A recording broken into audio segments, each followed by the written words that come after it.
시반월. 자, 다음입니다. 시반월.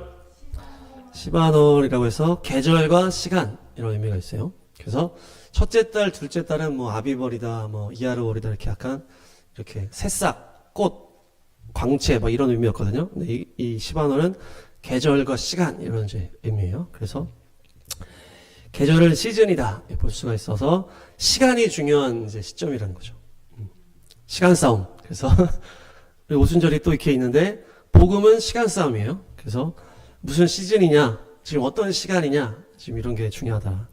그래서 오순절이 이번 주에 이제 다음 주에 이렇게 있고 예수님의 복음이 완성되고 부활의 증인들이 40일 동안 제자들에게 주님께서 말씀을 가르쳐 주시고 승천하시고 10일 후에 마가의 다락방에 성령의 강력한 임재가 오시고 그때부터 초대교회 놀라운 복음의 역사가 시작됐는데 이것이 복음의 교회는 시간 싸움이다. 따라합니다. 복음의 교회는 시간 싸움이다. 네, 그래서 십자가 부활의 복음의 완성이 됐다는 거예요. 됐어요. 됐으니까 이제 이게 가는 게 중요하다. 가는 게 중요하다. 그래서 이 가야 이제 구원받는 거예요. 못 가면 못 구원받는 거예요. 지금 시간 싸움이야.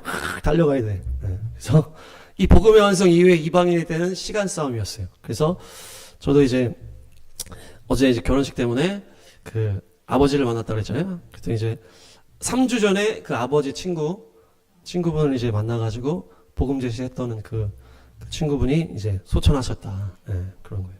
그러니까 3주 전에 생신 때문에 그때 가족들을 만났는데 그날 친구분한테 전화가 온 거예요. 아버지한테. 그래가지고 이제 아버지가 이제 설명을 해주는 거죠. 전화 온 친구가 몸이 안 좋아서 지금 어제 오늘 하는데 그런 얘기를 딱 듣는 순간 이제 제가 이거 복음 제시 해야 되는데 이제 그런 이제 마음이 있었는데 언제 가야 되나 이렇게 했는데 아버지가 당장 하자 이렇게 된 거예요. 그래가지고 형네를 빨리 보내버리고 그냥 바로 갔어요. 바로 그날 말 나온 김에 그냥 바로 간 거예요. 그게 가가지고 복음 제시하고 막 기도해드리고 하니까 다 잘 따라해요. 복음 제시 영접기도 다 잘 따라하시고 그러더니 이제 갈라 그랬더니 갑자기 일어나시는 거예요. 원래 한 번도 안 일어나셨는데 갑자기 일어나셔가지고 화장실 가겠다고 막 이렇게 부축해달라고 해서 학교에서 화장실 갔다 왔는데 그래서 이게 갑자기 복음을 듣고 몸이 다 회복되셨나.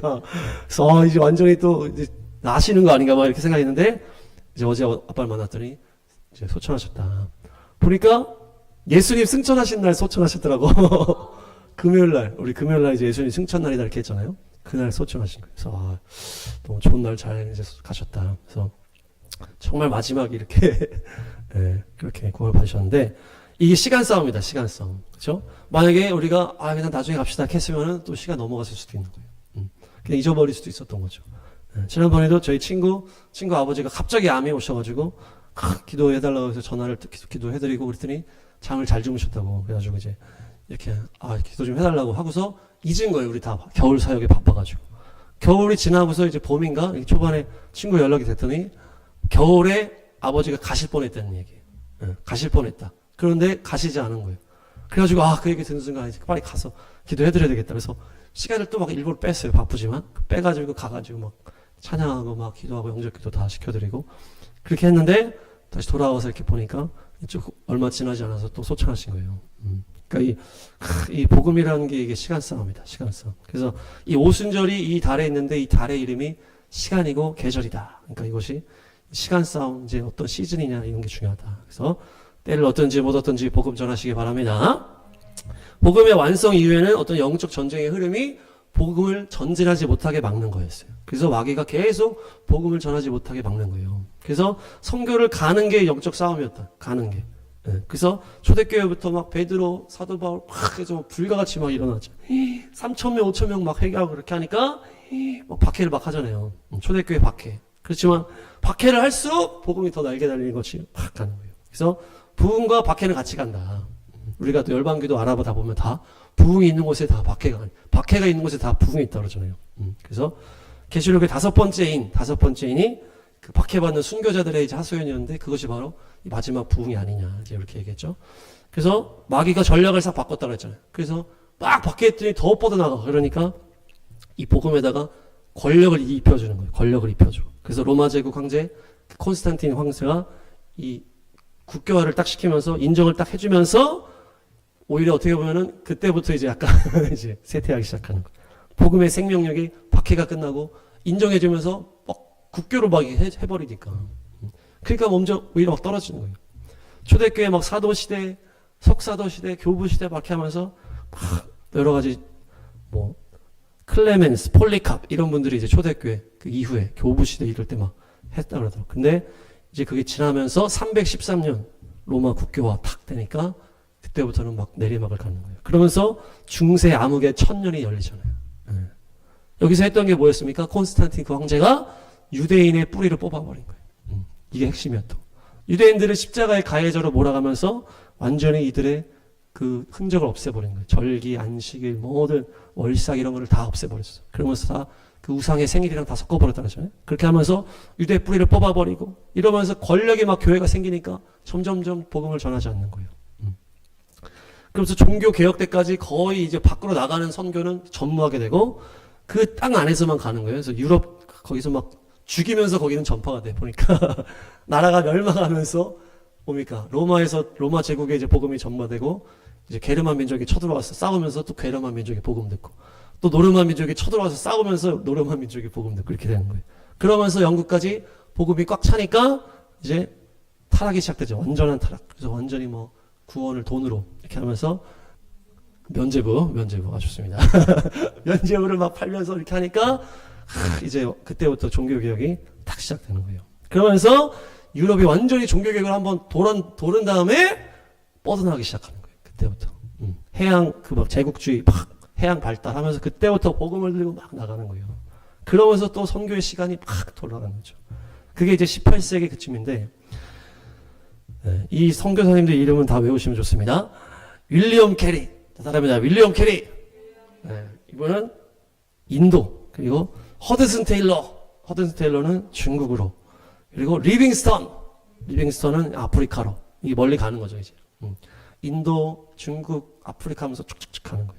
이분들이 이제 대표적인 인물들이고 그 외에 많은 사람들이 가셨고 또 그렇게 하면서 우리나라 토마스 선교사님까지 딱 오는 거예요.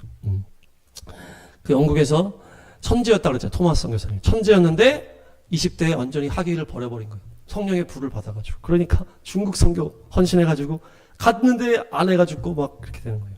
그러니까 절망 가운데 있다가 조선이라는 땅을 딱 듣고서 이제 토마스 선교사님이 조선으로 와가지고 오자마자 성경 주고 죽었잖아요. 이 인원들이 다 영국 사람들. 저도 보면서 알았어요. 지금 얘기하는 사람들이 다 영국 사람들이에요. 우린 좀 미국 중심으로 생각하는데 윌리엄 캐리, 허드슨 테일러, 리빙스턴, 토마스 선교사니까 다 영국 사람이에요. 그러니까 대영 제국의 어떤 그 흐름과 같이 같다는 얘기예요. 그래서 모든 것의 역사가 복음이 중심으로 흘러간다. 그러면서 영국에 다 이렇게 하면서 미국이 합류해가지고 언더우드, 아펜젤러 우리나라 오면서 이렇게 하는 거죠. 그래서 이 선교 부흥이라는 건 뭐냐? 성령의 역사를 통해서 선교 부흥이 나오는 거예요. 그래서 영국과 미국의 또 그 즈음에서 부흥의 역사들이 막 떨어지거든요. 그러니까 성령의 부흥이 터지고 그 결과로 선교로 막 나가는 거예요. 이것이 이게 영국과 미국이 중심돼가지고 막 이렇게 한 거예요. 18, 19, 20세기 다.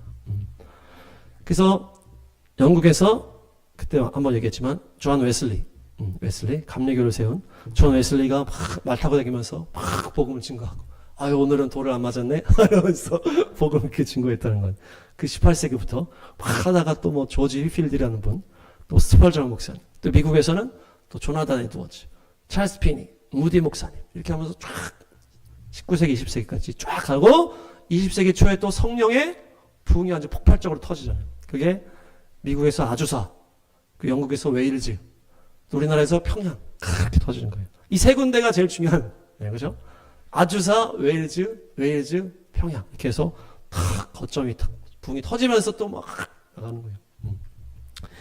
부흥이 터지면서 선교 역사들이 막 나가니까 열방 가운데 더 구석구석 복음이 들어가는 것입니다. 영국은 이제 그 이후에 이스라엘을 세우면서 수명이 다 했어. 영국이 이제 이스라엘 약간 딱 세우는데 핵심적인 역할을 하고서 슬슬 힘이 빠져버렸고, 미국은 그래도 이제 에즈버리 부흥 다시 터지면서 또 막 트럼프 대통령도 되고 이러면서 마지막 부흥 화살 막 당기고 있고, 영국 대신 등장한 우리나라 또 이스라엘 이렇게 하면서 부흥이 또 마지막에 일어나고 있는데, 우리나라는 또 특별하죠. 그래서 겁 없이 이슬람 선교를 열심히 해. 그래가지고 겁이 없어. 그래서 막 복음을 그냥 들이 되는 거예요. 막 단기 선교로 막. 그래서 쟤네들이 온다. 또 막 한국인들 오면 다 단기 선교로 다 온다고 인식한다는 거 아니에요. 쟤네들 또 온다. 말도 못하면서 온다. 막 이러면서. 근데 와가지고 막 복음만 계속 선포하러 가고. 그런 식으로 하여튼 엄청나게 강력하게 복음을 증가한다. 이렇게 보니까 미국이랑 영국이 그 핵심적인 역할을 했는데 차이가 있었는데 영국은 나라가 좀 작잖아요. 그러니까 나라가 충만하게 부흥 터지고 바로 선교를 막 나가는 거예요. 근데 미국은 나라가 크니까 처음에 탁 선교도 간 다음에 막 부흥이 터졌는데 이게 이 대륙을 다 꽉 채워야 돼. 대륙을 채우고 나서부터 선교를 나가는 거예요. 영국은 이제 작으니까 꽉 채우고 바로 나갔고 미국은 간 다음에 천천히 한 다음에 나간 거예요. 그래서 이게 우리나라랑 중국이랑 비슷하지 않을까. 우리나라 나라가 조그마니까 부흥 팍 터지고 선교 막 나가는데 중국은 부흥이 터져서 중국 대륙을 채워야 되잖아. 그 15억이라는 인구가 있으니까.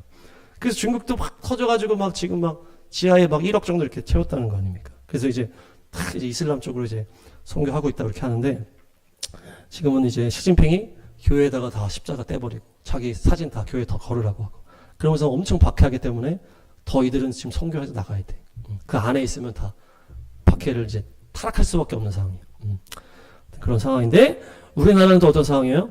2007년 막 선교 열심히 하고 막 할 때 이제 1907년 평양 대부흥 100주년 행사를 한 거 아니에요. 그러면서 다시 우리가 막 부흥 막 하는데 그때 샘물교회 사건이 딱 터지는 거예요. 그러면서 선교에 나갔는데 이제 잡혔잖아요. 잡혀가지고 2명이 죽게 되는데 이 당시 정부가 또 좌파 노무현 정부. 그러면서 이 제대로 이렇게 대응을 못했어. 그러면서 이제 2명 죽고 하면서 이제 안티기독교들이 그때부터 막 활동하면서 선교 나가지 마라. 그러니까 이게 영적 전쟁의 계속 흐름이 선교 나가는 흐름이었다는 거예요. 그러면서 계속 나가지 마. 네, 뭐 하여튼 인터컵은 열심히 나간 것 같은데 계속 하여튼 그런데 하여튼 선교 단체가 점점 힘이 빠진 거예요. 그때부터 소극적으로 바뀌고. 그러면서 이 나라에도 교회에도 막 공산주의 다 들어오니까 인본주의로 그러면서 다 이제 좌파들. 근데 선교의 역사는 계속 달려가고 있습니다. 그래서 선교의 역사는 시간 싸움이다. 그래서 48년 이스라엘 나라가 회복되고 이제 마지막 부흥의 문이 열린 다음에 강력한 영적 전쟁이 또 일어나고 있어요. 그래서 지금 2020년 코로나가 완전한 이제 종말의 그 문을 열었다고 그랬잖아요. 그러면서 이것이 영계의 엄청 강력한 이제 싸움이 시작된 거예요. 코로나 이후에. 그것이 바로 이 예배 전쟁, 경배 전쟁이에요. 그래서 영계의 이 싸움이 너무 중요한 거예요. 마지막 이 부흥을 위해서 영계가 이제 코로나 이후 완전 막혀버리는 거예요. 그러니까 예배자들을 주님 계속 세우시는 거예요. 계속 24시간 예배해라. 계속 기도해라. 이렇게 하는 거예요. 왜냐? 이제는 복음이 막 군데군데 다 갔단 말이에요. 도시마다 다 거의 다 갔다는 거예요. 이제 인터넷 깔린 데는 다 복음이 들어가니까. 근데 그곳에서 이제 그들이 이 복음 폭발로 막 터져야 되는 거예요. 터져야 돼요. 이제 가는 선교도 이제 좋지만은 이제 그들이 그곳에서 복음이 터져야 되는 거예요. 계속 억눌려 있다는 거 지금. 그 영적으로 억눌려 있기 때문에. 그래서 지금 마지막 영적 전쟁이 하늘의 전쟁. 그래서 우리가 지금 뭐 시즌이 중요하다, 시간이 중요하다 이렇게 하는 거예요. 그래서 다윗의 장막, 뭐 20년 전에도 계속 그런 내용들이 있었지만은 그런 모든 사역들이 그렇게 흘러가는 거예요. 계속 예배를 하고 기도를 해서 영계를 청소하는 거예요. 그러면서 주님께서 우리에게 열방 기도를 시키신 거예요. 네, 지금 한 1주년 정도 됐는데. 네, 그래서 이게 이 복음이라는 게 이 마귀는 어떻게 하는 거예요? 계속 전쟁과 내전과 어둠을 일으키면서 마지막 부흥의 이거를 억누르고 있는 거예요. 복음이 이제 거기서 터져야 되는데 마귀는 이걸 계속 억누른다는 거예요. 억눌러. 그래서 계속 전쟁을 일으키잖아 지금. 러우 전쟁, 하마스 전쟁 다 이렇게 하면서 막 또 내전도 지금 엄청나게 심해지고 있고. 그래서 마귀는 이 마지막 부흥을 억누르고 있고 주님은 계속 기도하는 자를 일으켜서 이것을 터뜨리려고 하는 거예요. 터뜨리려고. 그래서 러시아, 중국 이런 애들이 또 막 이슬람 공산주의 하면서 막 계속 복음을 억누르고 있고 또 미국과 또 한국 복음의 나팔수들이 연계를 열어서 계속 이 복음이 폭발하도록. 그러니까 이 내전이나 이런 것들을 계속 막으면서 이제는 뭘 해야 되는 거예요? 복음이 터질 수 있게 하는 게 그게 지금 핵심인 거예요. 그래서 미국이 어떻게 보면 그런 역할을 지금 해야 되는 거예요, 지금. 우리나라도 마찬가지고, 이스라엘도 마찬가지고. 그래서 하나님께서 군데군데 복음이 터질 수 있도록 연계를 이제 싸울 자들을 택하시고 우리를 택하셨다. 그래서 너희들이 이 미사일을 날려라 여기서. 다윗의 장막을 먼저 열었잖아요. 우리가 23년부터. 그래서 막 예배하고 계속 이제 번제와 화목제를 하겠다 그러면서 계속 했지만 주님께서 사명을 주신 거 아니에요. 갑자기 작년에. 그래서 너희가 기도의 미사일을 날려라. 정확하게 우리가 그래서 막 얼마나 우리가 막 조사를 합니까? 해가지고 열방 기도를 쫙 날리는 거예요. 그래서 영계를 계속 싸우는 거예요. 그런 필요한 거지. 영계 싸움을 싸울 자가 필요하다. 그래서 미사일 부대가 지금 필요한 때라는 거예요. 그래서 복음을 억누르고 있는 그 영계를 다 걷어가서 그곳에서 복음이 터져서 이제 마지막으로 쫙 가는 거예요. 그래서 우리가 계속 했지만은 공산주의, 반유대주의, 돈사랑, 이단 이런 거에 대해서 구별된 자가 필요하다고 그랬잖아요. 구별된 자가. 열방의 모든 문제가 다 이런 문제인데 교회들도 성도들도 거기 다 섞여 있고 물들어 있고 이렇게 있으니까 기도가 힘이 없는 거예요. 그러니까 우리를 다 이렇게 해가지고 거기서 다 구별 시켜가지고 기도의 용사로 모은 거예요. 그러니까 교회들의 어떤 그 기도의 그 미사일의 그 강력함이 더 필요하다. 근데 우리를 주님께서 이렇게 역사하셔가지고 강력한 기도자로 세운 거예요. 사람이 많고 적은 게 중요한 게 아니고 거룩하게 구별된 사람이 세다라는 거예요. 그래서 우리가 표적을 정해서 매주 기도하고 있는 것입니다. 그래서 더 거룩하게 구별되시고 모든 미혹에서 어둠에서 다 구별되셔서 강력하게 승리하게 될 줄로 믿습니다. 그래서 이번 달이 시간 싸움이다. 시간과 계절이다. 특별히 이제 그전에는 복음을 막 전해서 막 뻗어가 막 이런 게 싸움이었다면 이제는 어떻게 해서 빨리 마무리를 할지 이제 마무리 시간 싸움이 된 거예요. 마무리 시간 싸움. 예수님이 오실 길을 예배하자 이게 뭡니까? 마무리를 짓는 시간 싸움이 된 거예요. 이제 서론 본론 때는 다 지난 거예요. 막 복음 전해서 땅끝까지 가야 돼. 이거는 서론 본론인데 이게 다 갔다는 거예요. 그래서 이제 예수님이 오시기 위해서 마지막 부흥 마무리 딱 하는 거. 그게 딱 남은 거예요. 그래서 우리가 막 앞당기자. 주님께서 정해주신 시점도 있겠지만 우리가 하는지에 따라서 주님이 다 보시는 거예요. 저는 이제 약간 변동이 가능한 영역도 있다고 생각을 해요. 우리가 더 열심히 해서 복음으로 이렇게 해서 기도하고 이렇게 해서 예수님의 재림을 결혼식이랑 연결해서 얘기하잖아요. 그래서 신랑과 신부가 약혼을 한다. 그래서 이 차를 마시겠느냐? 우리 다 마셨잖아.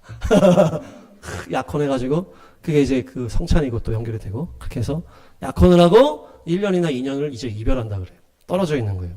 그러면서 신부는 옷을 준비하고 또 뭐 여러 가지 준비하고 거룩한 옷을 준비하고 신랑은 집을 준비하는 거예요. 그래서 신랑이 집을 다 준비할 때 누가 보는 거예요? 그거를 그 아빠가 딱 보는 거예요. 아빠가 잘하고 있나? 그래서 이제 가라 하는 거는 누가 신호를 주는 거예요? 그 아버지가 신호를 주는 거예요. 신랑이 내가 가겠습니다 하는 게 아니야. 아버지 하나님이 가라 할 때 갈 수 있는 거예요. 예수님도 딱 그렇게.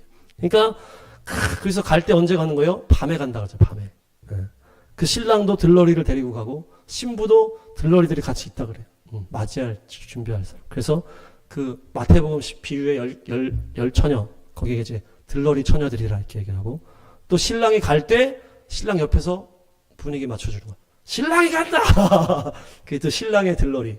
우리가 예수님이 재림하실 때 성도들이 들러리로 같이 가는 거예요. 그 비슷하게. 그래서 신랑이로다! 보라 신랑이로다! 가는 거예요. 그리고 미련한 처녀들은 신랑이 왔을 때 딴 데 가 있었어. 기름을 찾으러 다시 갔다가 그래서 결혼식에 참여를 못하는 거예요. 그러니까 밤에 예상치 못했을 때 밤에 간다는 거예요. 졸릴 때 신랑이 가는 거예요. 아버지가 가라 이렇게 해가지고 아버지가 딱 신호를 주시는 거예요. 그러니까 아버지가 이렇게 보는 거라는 거예요. 이 어떻게 진행이 되고 있나. 그러니까 우리가 이 마지막 예수님 오실 거에 대해서 준비하고 싸워서 이거를 앞당기자.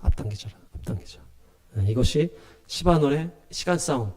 그것이 핵심이다. 예수님께서 다시 오심에 대한 싸움이다. 영계의 싸움이다. 기도의 핵미사일을 날리자. 그래서 복음의 시간 싸움. 예수님이 빨리 오시기를 원하십니까? 네. 네. 우리가 예수님은 정말 빨리 오시기를 원하는지 우리가 잘 모를 수도 있어. 너무 이제 미약하면 마음이. 제가 해외 출장을 나가면 사모가 제가 오기를 기다릴까요? 좀 더 구체적이죠. 네. 예수님이 언제 오는지 우리가 사모하는지 했을 때 사모가 이제 나랑 사이가 안 좋거나 그러면 안 왔으면 좋겠다. 마음이 딴 데가 있으면은, 그렇죠? 근데 사이가 너무 좋으면은 이거 언제 오나 우리 신랑 언제 이렇게 하는 거 똑같은 거예요. 그래서 우리가 예수님을 더 사랑하게 되기 위해서 박해가 있는 거예요 또.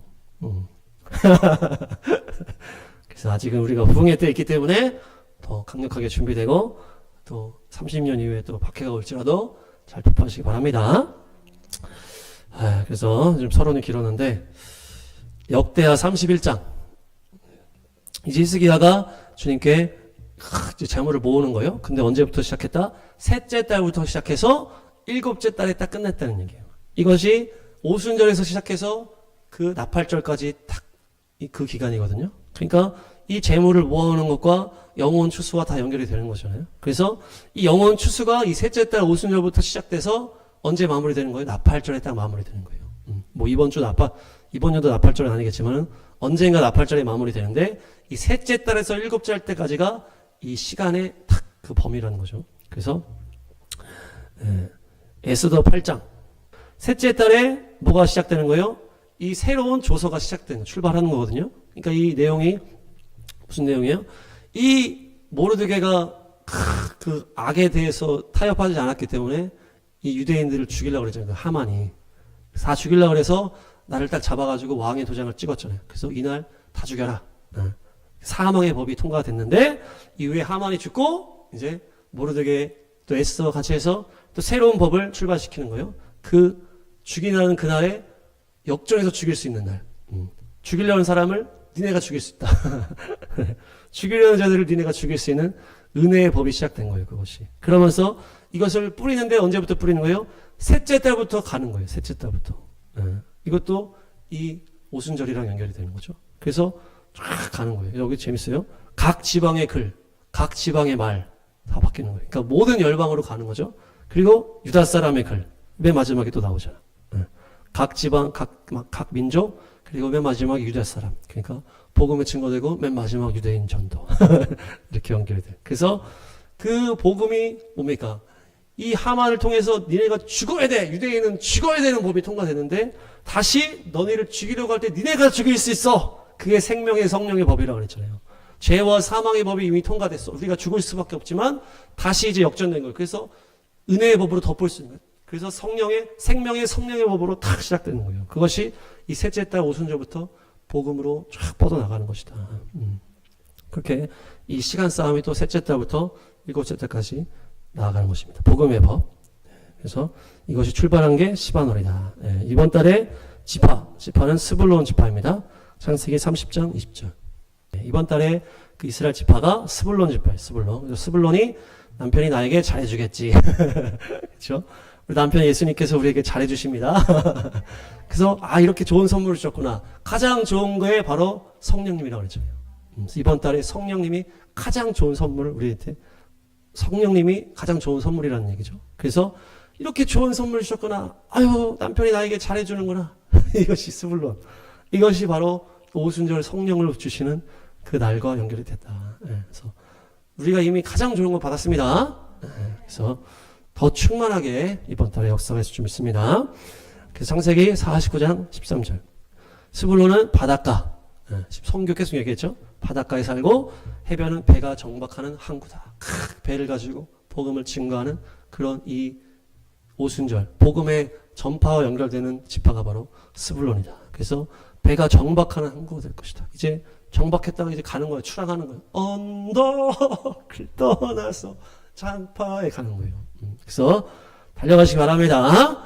날아오르시기를 바랍니다. 복음을 가지고 바닷가를 건너가는 거예요. 우리가 또 이스라엘 갈 줄 믿습니다. 네, 그래서 그 영토가 나아가는 것이에요. 신명기 33장. 이사가에서 잠깐 나눴지만 이 둘이 쌍이라고 그랬잖아요. 그래서 해상무역을 해서 번성한다. 이 복음을 증거하는 이 뭡니까? 오순절이랑 연결이 되는 것이고 그들이 감춰져 있는 바다의 보물을 취한다. 열방을 향해서 달려가서 그 놀라운 보물을 취하는 거잖아요. 그래서 우리나라의 그 선교사님 그 루비 캔들이 오셔가지고 어떻게 했어요? 내가 1000개의 심장을 이 땅에 주고 싶다. 그만큼 이 한국 땅에서 보석을 발견한 거잖아요. 그래서 선교를 가고 그곳에 가면 그곳에 예수님이 계시다는 거 아니에요. 예수님이 안 계신 땅 같은데 선교사가 설교를 가면 그곳에 예수님이 계신 거예요. 선교사 때문에 같이 가신 거죠. 그래서 예수님은 거기에 남으시고 선교사는 다시 돌아온다. 이렇게 된. 그 가야 된다. 가야 된다. 그래서 그것에 놀라운 보물을 취하잖아요. 그래서 내가 선교를 갔더니 거기서 내가 은혜를 받고 왔네. 그것이 보물이잖아요. 거기서 주님을 소유한 거. 보배 되신 예수님을 선교 가서 취하는 거 아니에요. 선교 가서 주님 만나는 또 사람들이 많잖아요. 그래서 그것이 바로 바닷가 모래 속에서 감춰져 있는 보물을 취한다. 해상 무역을 해서 번성하라. 그래서 이것이 복음을 증거하는 오순절과 연결이 되는 것입니다. 그래서 성령님을 더 사모하시기 바랍니다. 그래서 신해산 오순절 성령 강림은 다음 주에 좀 얘기를 하고, 히브리어 자인을 보겠습니다. 자인은 모양새가 이렇게 생겼어요. 제이랑 좀 비슷한데, 근데 이렇게 해가지고 끝에가 이렇게 꺾지 않고 이렇게 해서 이렇게 되어 있어요. 그래서 칼처럼 생겼고, 이제 여기다가 이제 머리에 면류관을 쓴 것처럼 이렇게 생겼다. 이렇게 했어요. 그래서 또 모양이 7처럼 생겼어. 7. 그래서 아까 7 얘기했잖아요. 유리자매가 7을 계속 봤다 그러는데 이번 달이 자인이 글씨가 또 숫자 7이에요. 숫자 값이 7이다. 그래서 7은 뭡니까? 완전하다, 온전하다, 영원함, 이런 뜻으로 있어요. 그래서 우리가 완전한 주님께 들어가는 안식, 그 7째 날, 그리고 완전한 주님 안에서 평화를 누리고 안식을 누리고, 그리고 영원한 주님께 들어가는 게 7이다. 완전한 7. 그래서 성령 강림의 역사는 우리를 완전한 하나님의 품으로 이끌어 가시고 완전하신 주님의 영이 우리 가운데 충만하게 오신다. 그래서 이것이 칼이잖아요. 칼이 뭡니까? 결국 하나님의 말씀, 성령의 검, 하나님의 말씀. 그래서 이 자인이나 이 7이라는 것이 결국 하나님의 말씀을 말하고 성령의 검을 말하고, 그래서 우리를 의의 무기로 사용하신다. 의의 무기로. 우리는 다 주님의 의의 무기예요. 무기. 이제 믿음이 어느 정도 자란다 하면은 이거로 들어가지 않으면은 계속 광야야. 내가 주님의 의의 무기구나. 이거를 깨달아야 돼. 계속 내 중심에 주님 나한테 어떻게 해주세요. 이거는 계속 광야야. 광야. 여기서 졸업하는 게 나를 의의 무기로 써주십시오. 이렇게 되는 거예요. 주님의 그 놀라운 복음 앞에 우리를 드리는 거예요. 그래서 아까 얘기했잖아요. 아까 찬양했잖아요. 순복해요. 예수님께 순복해요. 그게 뭡니까? 복음 앞에 순복하는 거예요. 우리가 뭐 예수님 앞에 뭐 엎드려가지고 이렇게 하는 게 아니고, 복음 앞에 하나님의 이 뜻 앞에 우리의 삶을 다 드리는 게 그 순복이라는 거예요. 그래서 둘밖에 없어요. 사실은 무리냐 제자냐 이렇게 나뉘는 건데, 무리는 하나님의 복음을 그냥 이용하는 거예요. 이용. 근데 어린아이의 수준에서는 그럴 수 있겠지만 이게 지속되면은 결국 타락으로 갈 수밖에 없어요. 여기서 제자로 가야 되는 거예요. 제자로 가, 그게 의의 무기가 된다는 거예요. 내가 누군가를 살리는데 내 몸을 헌신하겠다. 주님의 나라를 위해서 내 몸을 드리겠다. 거기로 들어가야 광야가 끝나는 거예요. 다 들어가신 줄 믿습니다. 이 바브의 요드가 붙어가지고 이게 자인인데 이것이 면류관을 의미한다. 그래서 거룩한 신부와 강한 용사의 합성어다. 검을 들고 이 관을 쓴 거룩한 신부. 그래서 검을 든 신부라는 거예요. 검을 든 신부. 그냥 저는 신부예요 이런 게 아니고 검을 든 신부야. 무서워. 근데 마귀를 막 공격하고, 근데 막 신부야. 이게 짬뽕이 된 거예요 지금 이게. 그러니까 순결한 신부, 강한 용사가 짬뽕된 거예요. 이것이 바로 자인이다. 자인. 여러분들이 다 그런 줄 믿습니다. 그래서 잠언에서도 뭡니까? 현숙한 여인을 얘기할 때 엄청 강하게 얘기하잖아요. 우리는 막 그냥 예뻐 막 이러면서 막 곱고 막 이런 것만 이제 하지만, 그런 게 아니고 거기서는 막 일을 잘하고 막 그래서 뭐 남편이 막 든든하게 여기고 막 그런 데잖아요. 우리가 생각한 남녀의 그런 게 아니고 강력한 어떤 그런 거라는 거예요. 그것이 바로 검을 든 신부다. 검을 든 신부. 그래서 우리가 결국 이 의의 무기가 돼서 달려가는 건 뭘 받기 위함입니까? 주님의 나라에서의 그 의의 면류관을 받기 위해서 달려가는 것입니다. 야고보서 1장 12절. 시험을 견뎌내. 그래서 의의 무기로 주님 앞에 충성함으로 생명의 면류관을 받을 것이다. 그것이 하나님을 사랑하는 사람에게 약속된 거라는 거예요. 하나님을 사랑하는 것이 뭡니까? 그 계명을 따르는 것이요, 그 복음 앞에 순복하는 것입니다. 네. 주님을 사랑하시기 바랍니다. 네. 계시록 2장 10절 생명의 면류관을 우리에게 주시는 것이에요. 죽도록 충성하라. 네. 죽도록 충성하라. 의의 무기가 되지 않으면은 죽도록 충성할 일도 안 생겨요. 네. 그냥 나만을 위한 신앙생활 할 때는 마귀가 시험을 안 한다니까요. 오늘 11시 예배 설교였는데 주님의 일을 하려고 할 때 마귀가 공격하는 거예요. 그래서 유니점에 여기 계속 오니까 엄마가 공격하는 거 아니에요. 너 이렇게 자꾸 가. 그전엔 공격을 안 하는 거예요. 다 어차피 같은 소속이기 때문에. 근데 거룩함으로 나아가려고 할 때 마귀가 공격하는 것이에요. 그러니까 의의 무기가 돼서 주님의 제자가 돼서 거룩함 향해서 달려갈 때 환란이 오고 그런 상황이 생기는 거예요. 우리가 이 마지막 때 구별하려고 하니까 어려움들이 닥치는 거지. 그런 거 상관없이 그냥 등 따시고 배부르고 그냥 저 같은 경우는 그냥 큰 교회 목사님 이런 걸 추구하고 막 갔으면은 어려움이 없을 수 있다는 거예요. 그냥 자연스럽게 갈 수 있다는. 그러나 내가 이 종말의 때에 주님 앞에 거룩함을 유지하겠다. 이렇게 결단하고 나아갈 때 어려움이 오는 거예요. 그것이 환란이고 복음으로 인한 핍박이다. 그렇지만 죽도록 충성할 때 생명의 면류관이 주님께 있다. 주님께. 세상에서 주는 게 아니고. 그렇죠? 마지막 디모 4장. 부어드리는 제물. 마지막에 모든 제사가 끝날 때 포도주를 이게 붓는 거거든요. 이게 전제라 그러는데 마지막으로 부어드리는 제물이 내가 됐다. 내가 이제 피를 흘릴 때가 포도주는 피. 그래서 내가 피를 흘리고 죽일 때가 다가왔다. 세상을 떠날 때가 왔다. 내가 선한 싸움을 다 싸우고 달려갈 길을 마치고 믿음을 지켰노라. 그러면서 의의 면류관이 나에게 예비되어 있다. 우리가 다 이렇게 고백할 수 있어야 되잖아요. 그렇죠? 네, 사도 바울은 갑자기 죽은 것도 아니고 죽음을 이제 죽음 앞에 있다는 걸 알고 선포한 거예요. 완전히. 나는 선한 싸움에 다 싸웠어. 네, 엄청난 고백 아닙니까 이게? 살아있을 때 이렇게 고백했다는 거예요. 지금. 나는 선한 싸움을 다 싸우고 달려갈 길을 마치고 믿음을 지켰다. 내게는 의의 면류관이 예비되어 있다. 얼마나 이 확신이 차 있습니까? 네. 정말 다 드렸다는 거예요. 다 드렸다. 녹슬어 죽지 말고 뭐 달아 죽자 이런 얘기가 있었던 거예요. 안 써서 녹슬어서 뭐 이렇게 되지 말고 달아서 죽어야 된다. 뭐 하여튼 그렇게 주님 앞에 우리 최출선 할아버지도 계속 전도하시다가 지하철에서 가셨잖아요. 지하철에서 전도하시다가 지하철에서 가신 거예요. 네. 그리고 마지막 갈 날짜까지 다 써놨다는 거예요. 나이가 있다 간다. 네. 그래서 그 정도로 우리가 가시기 바랍니다. 네, 오순절 성령 강림을 통해서 성령의 강 하나님의 말씀으로 무장해서 하나님의 나라 면류관을 향해서 달려가게 될 줄로 믿습니다. 정리하면 셋째 달 시바노는 성령 강림하신 오순절이 있는 날이다. 시내산에서 십계명을 받은 날이다.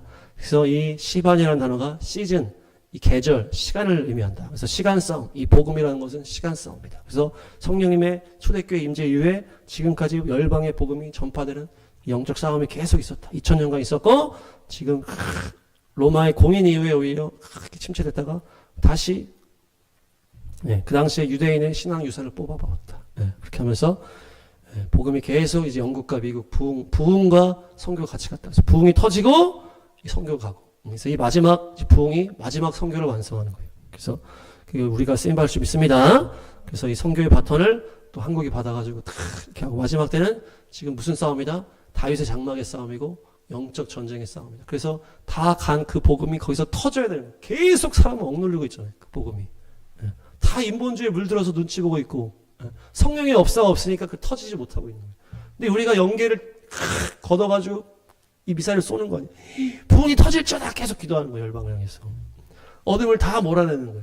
그래서 그들이 성령을 팍 충만하게 받아야 이게 터져나가는 거예요. 18세기, 19세기 다 그랬다는 거예요. 복음이 부흥으로 터지고 나서 선교로 나갔다. 그게 영국과 미국에서 있었고 우리나라에서도 있었다. 그래서 마지막 이 부흥을 위해서 우리가 지금 열방기도 하는 것이고 우리가 또 준비하는 것입니다. 그래서 그 싸움이 오순절에 또 우리가 작년부터 시작됐고 또 이번에도 강력하게 또 새로운 우리 용사가 왔기 때문에 침례받고 강력하게 구별돼서 강력한 기도를 써야 되잖아요. 배영. 배영이라고 했으니까 기도의 용사. 예, 거의 셋 다 배영이야. 예, 그래서 깨어있는 용사들을 주님께서 불러오셨다. 그래서 지금은 주님이 빨리 오시도록 우리가 해야 된다. 주님 빨리 오십시오. 이 박해 어려움으로 계속 복음이 억누르고 있으니까 주님 빨리 오시기 위해서 이 복음이 터져야 돼.